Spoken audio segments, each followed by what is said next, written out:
ये लो मुगलिया सल्तनत की एक और दर्द से भरी कहानी।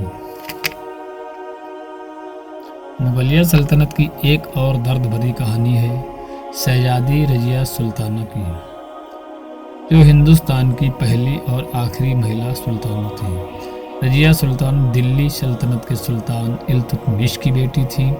वह एक बहुत ही साहसी, बुद्धिमान और न्यायप्रिय शासक थी, लेकिन उनकी ज़िंदगी भी काफ़ी तकलीफ़ों से भरी हुई थी। जब उनके पिता इल्तुतमिश ने उन्हें अपना उत्तराधिकारी घोषित किया तो दरबार के रईसों प्रमुखों को यह बात मंजूर नहीं थी।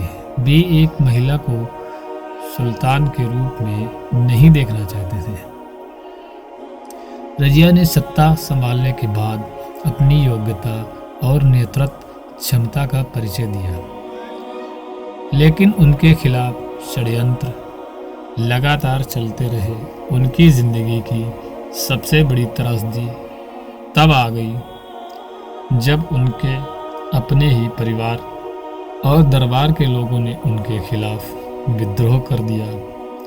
उन्होंने एक अमीर गुलाम याकूत के साथ मिलकर सत्ता को संभालने की कोशिश की, लेकिन उनके अपने भाइयों ने उनके खिलाफ मोर्चा खोल दिया।